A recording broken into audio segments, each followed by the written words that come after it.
y'all? Happy Saturday. Happy Saturday. It's your girl Sharita, the Behavior and Learning Strategist, coming at you from the Morgan Unlimited Growth Institute, where you can find solutions for your child's behavior and learning challenges. I got a good one for y'all today, honey. A good one for y'all today. The title of the live is How to Stop Your Child from Shutting Down During Homework Time. Okay? How to stop your child from shutting down. When you start to see the signs and your child's going to shut down, it's hard to get anything done after that. Homework ends up taking too long. There's frustration. There's tension. Right? So how do you set it up so that you can stop that from happening? And instead, your child starts to become independent when they're doing their homework. They start to be self-motivated and they get better and better at their homework. They start to grow. That's what we're going to be talking about today. Before we do that, let me tell you a little bit about myself for those of you who don't know who I am. Let me introduce myself. Again, I told you my name is Sharita Morgan. I am a wife and mother of 2 children. I help my students, tutor and coach online, and I help my students improve behavior, focus, and learning and academics all at the same time. How do I do this? When I was at first, I became a mental health specialist. I went to school and got a bachelor's degree in social work, and then I became a mental health specialist. I was working with children to improve their behavior and social skills, okay? But I noticed that they were struggling when it came to do their homework, and they would fall apart, and a lot of behaviors I would see come out when it was time for them to do their homework. They could not do their homework independently. They could not write. They could not read the directions. Some of them couldn't even spell their names, okay? And then we would get calls from school all the time, and the kids in fights in school, not listening, not doing their work, getting up out of their seat, running out of the classroom. So we used to do visits. We used to do school visits, collaborate with the schools. So then I decided, I said, you know what? As a mental health specialist, I'm only helping to solve half the problem, focus on behavior.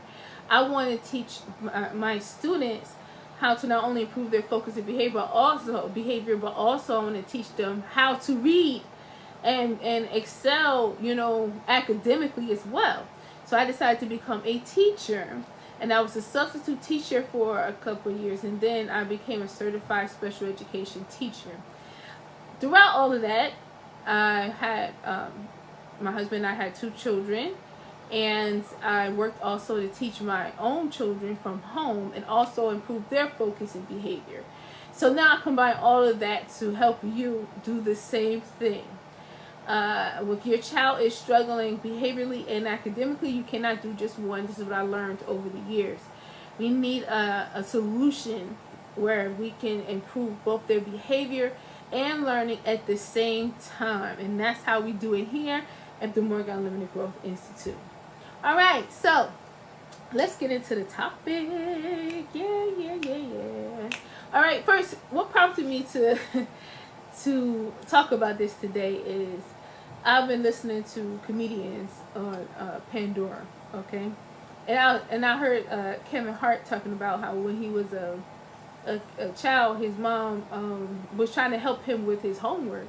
And she's getting so frustrated with him, and she was like, you cannot be this dumb. You cannot be this dumb. And he was crying.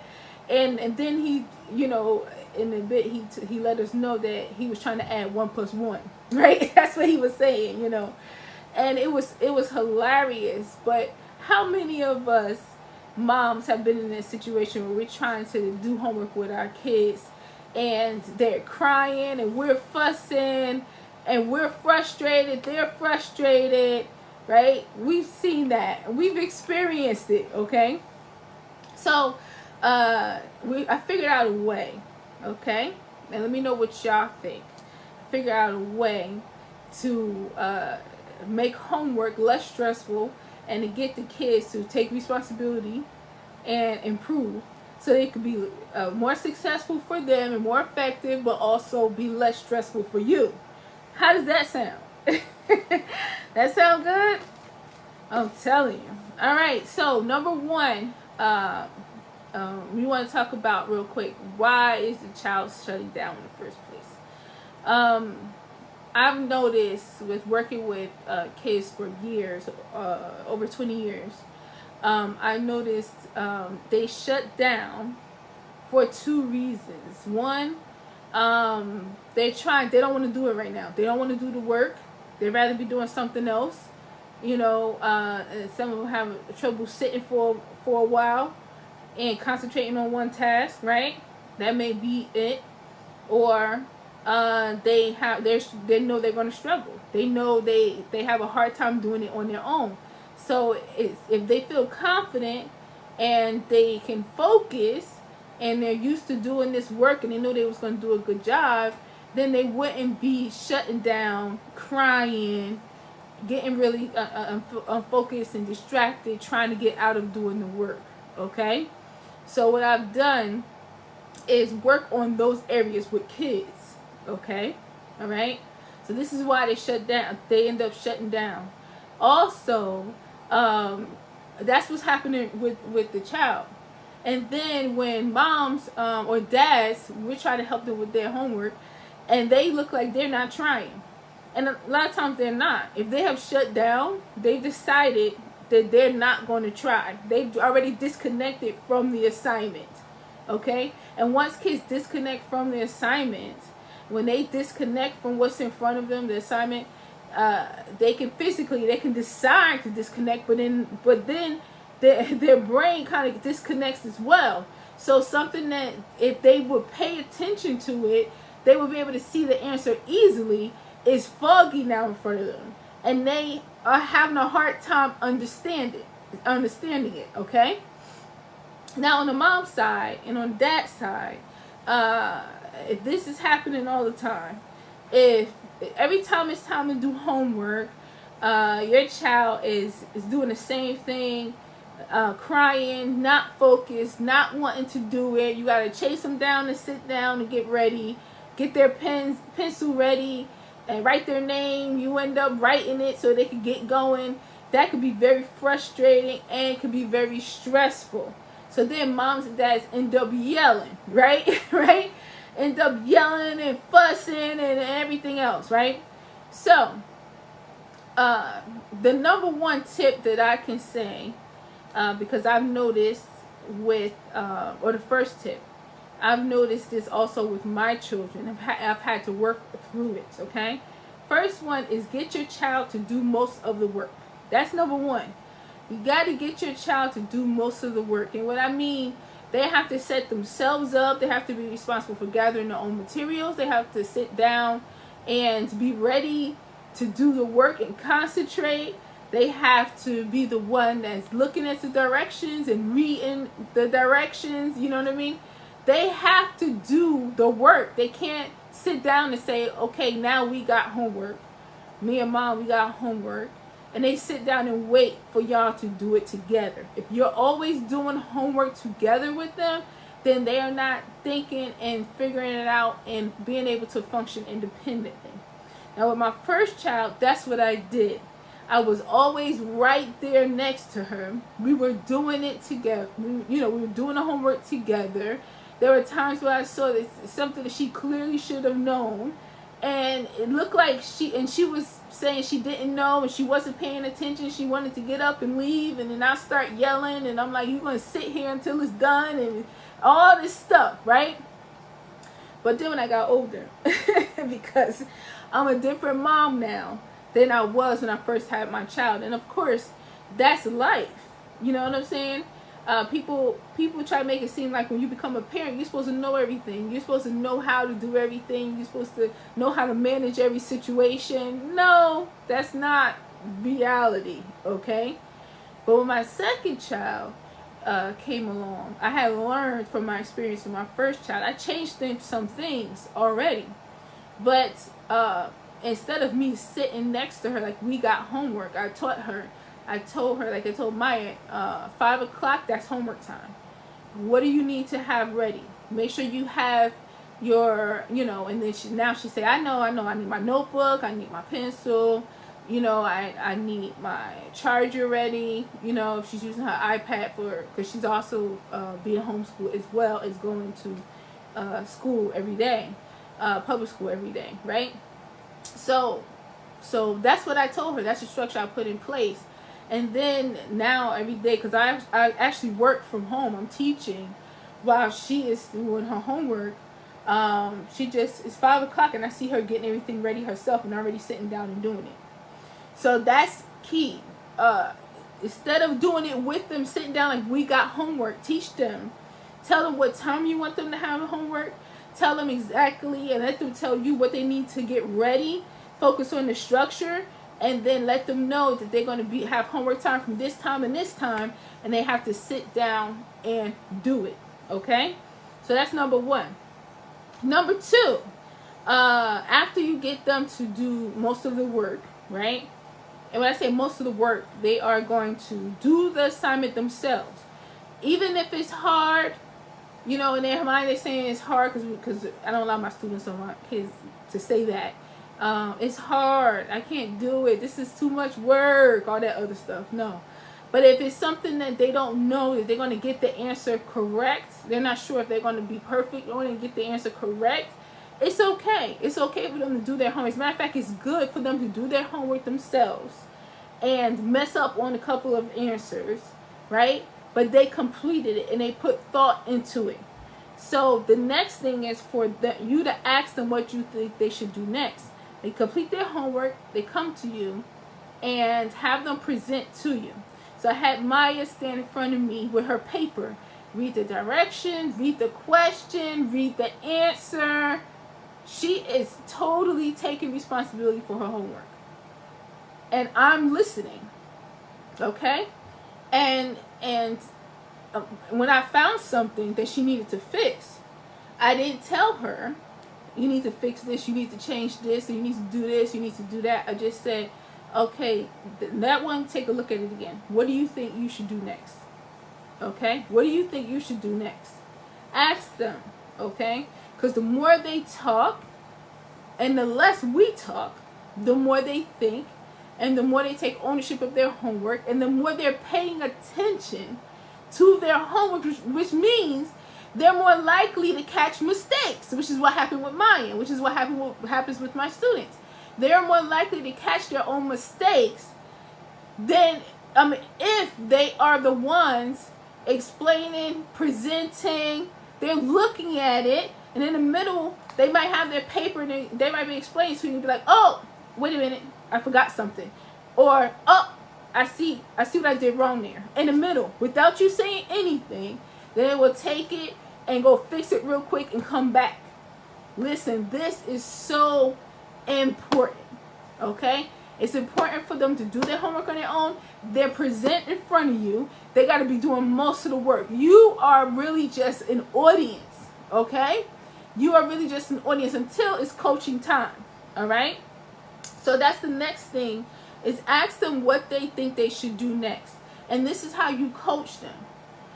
Maya had a problem, and she was getting upset because she finished it. She thought it was right?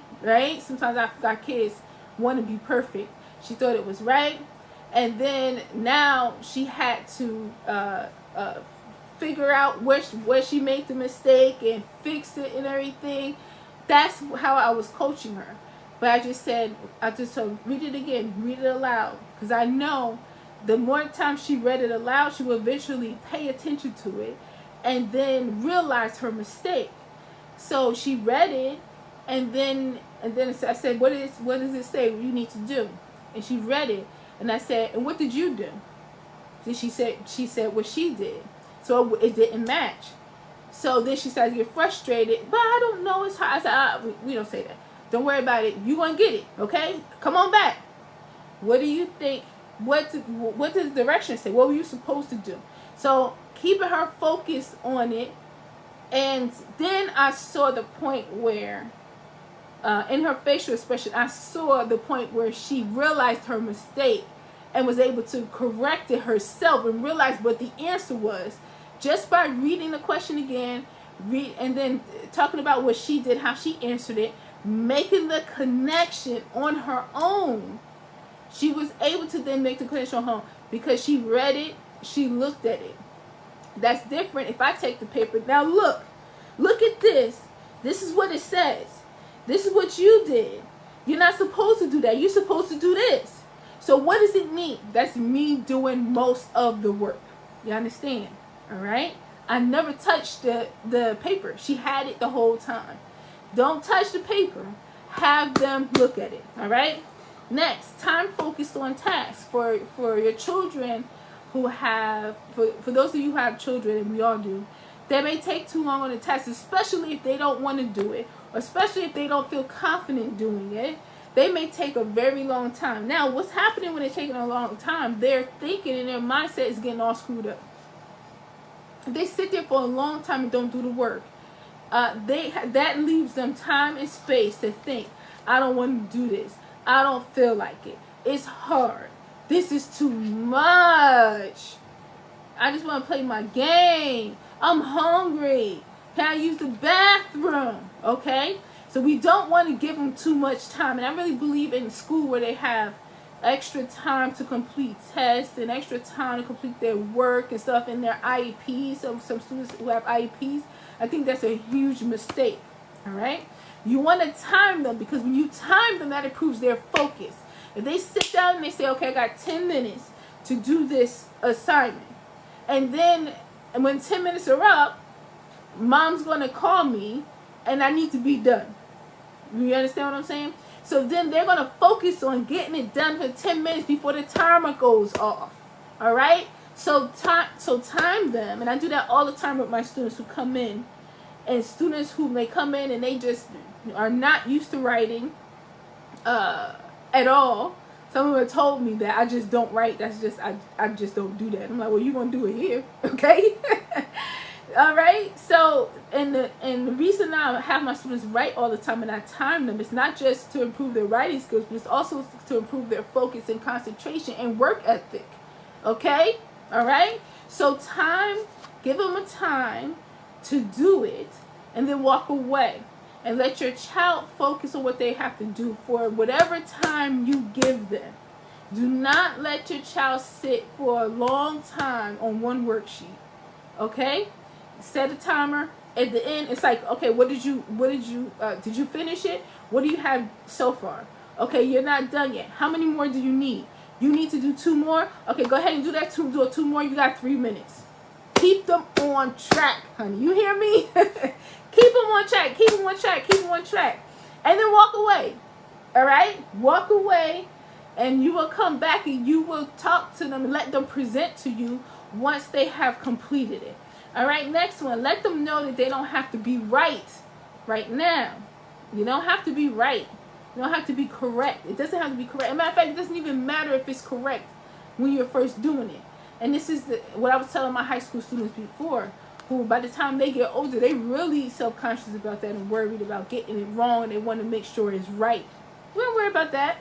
You will get to the right answer. So let them know it doesn't have to be correct right now, but you're going to get to the correct answer. Okay? All right? So that helps them relax a little bit. That helps avoid the shutdown. Because if the kid does not feel confident, feel like they're going to get it wrong, and they get it wrong a lot, and they're not pushing past that feeling of failure to get to success, they're stuck in the failure zone, and then they're already shutting down because they have to do the work. So how are they going to pay attention and even see, oh, I can do this, or I do know this part, or I'm better at this now than I was before? How are they going to be able to do it if they're already shut down because they already feel like a failure? Okay? All right? So we already got through 4 tips, and we got just a couple more. But do you see how we already eliminated all the extra frustration and the hollering that we end up doing and the power struggles we get in with our kids just by equipping them with a structure, a routine of studying, and also raising the standards. And us pulling ourselves out of it and stepping back, you know, while they are one-on-one with their work. They have to be. Even if it's not, if it's a bit of a struggle for them right now, they still have to be. This is what I know right now today. This is what my level of understanding is right now today. I put my best foot forward. I put the effort in to get this done. Now I'm ready to present so that you know what I know. And then when I'm presenting, I get to think it through and figure out the correct answer. Okay? All right. Next, do not let them use give up language. Kind of mentioned that before, and I talk about this all the time. We know that's a no-no. My students know. Matter of fact, if one of them says it, the other ones will gasp like, "Oh, you're not supposed to say that," right? Don't let them when they start to look like when they start to look stressed, and they start to look like it's very difficult for them. Their face is going to change. Their facial expression is going to change. Their shoulders are going to slump. They're going to start moving around like this. They may even look pained in the face like they're about to cry. They may even cry. Then their thinking is all messed up. They're trying to give up, or they are giving up already before they even open their mouths. So watch for that language, that body language. And then they start saying, "This is hard. I don't know." I've completely removed those phrases from my students' vocabulary.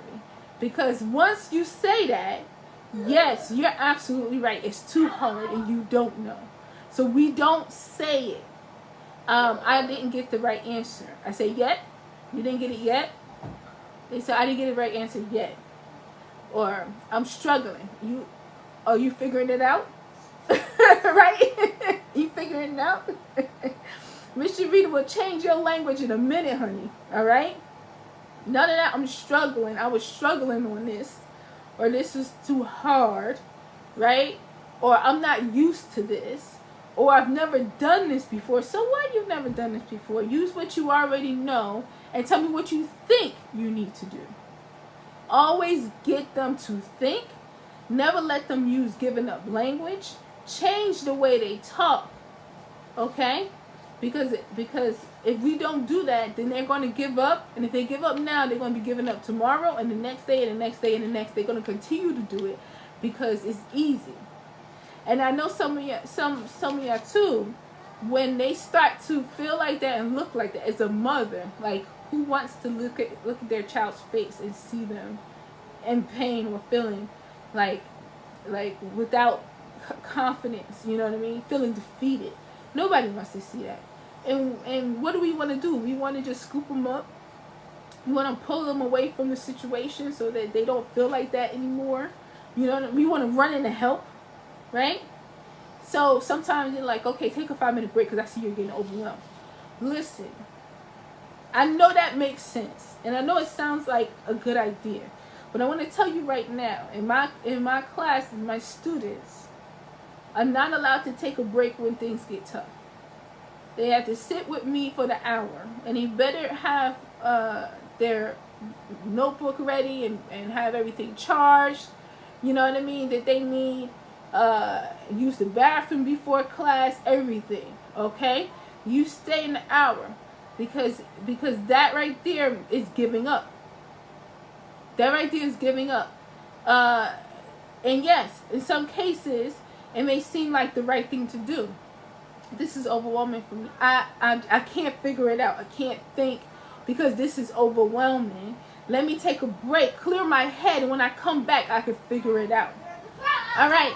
But if that's a habit, okay, then it's really just, I'm just going to give up and take a break so I don't have to deal with it right now. And then I'm going to come back.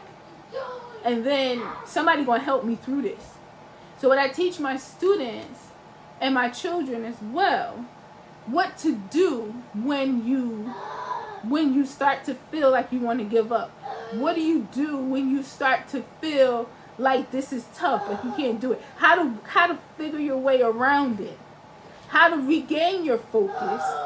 What to say to yourself to regain your confidence in the moment so that you are now, you can continue through it.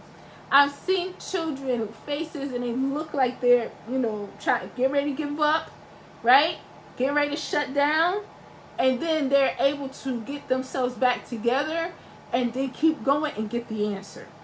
We need to teach our children how to take care of themselves, get their mindset right, keep going, you know what I mean, to get their answer. They don't need a break from the work. What they need a break from is the thinking that's making them feel like they can't do it. So we teach them how to push that to the side, replace it with something else so that they can feel equipped, and they keep going till they get the answer correct. Okay? Okay. Next, praise them for their effort.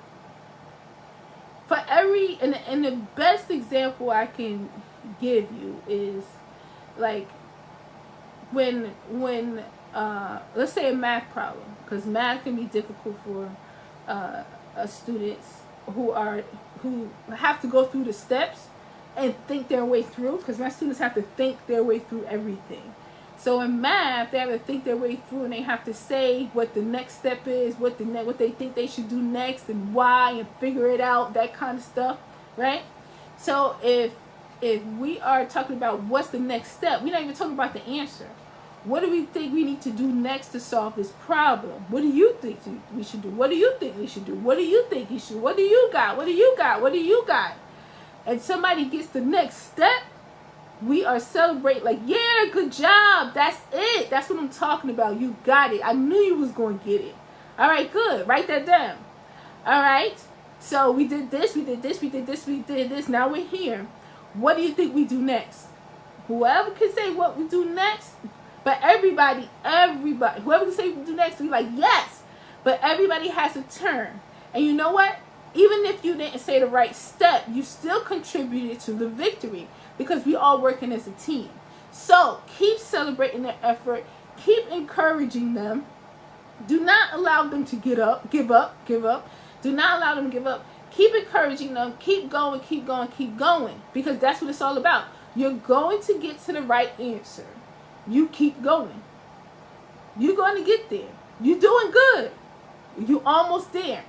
If my students spell a word and they miss one letter, that's another good example, right? So for me, when I'm teaching spelling, it's not just if it's right or wrong, because it's going to be right. My students improve their spelling. They do very well. But while they're on their journey, and when I give them challenging words, right? And some of them words that they never heard of before. It's like really difficult words that I just pull out of my head, just so they can really work on the challenge and see each part of the word, right? So if they spell a word and they miss, and it's a big word, but they miss 2 letters, so they put 2 letters in the wrong place or something like that, then I'd be like, oh my goodness, that is almost perfect. Almost perfect. You just got to change 2 things. What do you think you got to do? That is almost perfect. That's good. You celebrating the effort. You understand what I'm saying? So if I just say it's right or it's wrong, you got it right or you got it wrong. So these are 10 spelling words, and they can get 6 of them wrong, and your child is now feeling defeated, feel like they don't know how to spell. But if they keep working on spelling, and every time they come to class, they are able to get more of the words correct, and now they're almost spelling them perfect, they will feel like they are growing all the time and getting better and better and better. Next thing you know, they're spelling these words. Okay? All right? So praise their effort. Praise them for their effort and encourage them to keep going. All right? And then the last one is, then you celebrate when they get the correct answer. And I mean really celebrate when they get the correct answer. Because when they kids tend to focus on when they get the wrong answer more than when they get the correct answer. I've seen kids, and these are my daughters included, because we're all overachievers in this house, okay? So they'll have 5 questions to complete, and then they'll pick it up and they'll get. Or let me say something higher. So let's say they had 15 questions, and they got one wrong, still a pretty high score. But they'll pick up the paper and be like, what? From one wrong, okay? They got all 14 correct, they got one wrong, but they will pick up the paper and be like, and they will zoom in on that incorrect answer, be like, what? How did I get that wrong? Right? That's what kids do. Kids, the X's on their papers is what they focus on more than on their achievements or what they got correct. You understand what I'm saying? So when we know that about them, we have to celebrate what they got correct, and then also now we're going to examine what they didn't get correct. Give them a chance to redeem themselves. Actually, that's what it is. They get a chance to celebrate all everything they got correct, and then look at the one they didn't get correct and think about it and figure it out, and then get it correct now. Because, oh, I should have done this. I meant to do this. Or, oh, that was the answer. You know, that kind of stuff. So make sure you're celebrating every good thing they do, and then also give them a chance to examine and redo the ones that they did not get correct. Okay? And this is a bonus tip. Understand that our children, we want them to function independently. And our children want us to do the work with them. It's not just because I don't know how to do it or it's hard. Okay? It's not just about that. It's also about, and if we get them past the point where it's like, I don't want to do it and it's hard, it's a lot of work, and we build up their work ethic, we build up their focus stamina, we equip them with what they're missing, their literacy and math foundation, we equip them with study strategies and tips and things like that. And then we move out the way their difficulties, right? Because we've handled that. There's still something there. The real reason they want us involved is because they enjoy when they are working with us and sharing it with us and talking with us. So they like our feedback. You understand? And I know right now what I'm saying, like, bear with me for a second. If it's negative all the time, kids sometimes, if they get the negative feedback, they keep going for that and working for that, right? But they want feedback from us. They much rather, if they could create it and we can help them create it, get the positive feedback and the positive interaction and the approval, okay, from us, okay? So this means when they do it and they get a bunch of them right, and even if they got some wrong, and they are able to show us that they did better this time than they did last time, we're like, oh, good. They want that. If they do a math problem, they figured it out, and they wasn't able to figure out before, or they're doing better in their multiplication tables, they're like, all right, can you test me? You know what I mean? Let me go. Let me read aloud. And this is what I'm getting from my students. Can I read it, Miss Sharita? Can I go next? Why do you think they're saying those things? It's because they do want us to be involved. They want our approval. They do want us to see that they are doing well, right? Especially if their self-esteem has been affected by their lack of focus, self-control, and their inability to do their work on their own. This helps build their confidence in themselves, okay? So we are a big part of them doing their homework. But what we want to do is we want to set it up so that they are always growing. We work with them in a way that grows them so that they can keep getting better. Not we're working with them in a way that maintains them so that they always need us. Okay? So that's what I mean by they want our approval, they want our involvement, they want to show us, they want to tell us, they want to get really excited, let me do it, I figured it out, oh, I got the right answer. And then in my case, I talk junk with my students all the time, and they always like, Miss Sharita, we about to beat you, like don't even get comfortable, Miss Sharita, okay? We about to beat you, That reminds me of the way I talk junk. When one of my students was having a hard time reading the word race, raced, like we raced to the door, because she's a smart girl. She has trouble with reading. She's improving so much. Oh my gosh. But it's not just reading, but also pronouncing the words is difficult for her, or was. She's getting a lot better at it. So we have to use it in conversation, not just read on the paper, use it in conversation. So I said, if you, and I said the other student's name too, if y'all was in a race together, who you think would win? They both raised their hands like, me. And I said, if we want to race together, I'll be both of y'all put together. They're like, oh, no, you won't, Miss Reed. Now I'm lying. I don't be running away. Like, I'm talking junk, but that, and they wasn't even thinking that. But I talk junk all the time, so they were already like, what? I do conditioning. I'm in cheerleading. I'm in softball or baseball, Miss Sharita, and we run all the time. There's no way you could beat me. So I just kept using the word race and raced those words over and over and over in our language, so that she can be using it too, and she can keep hearing it.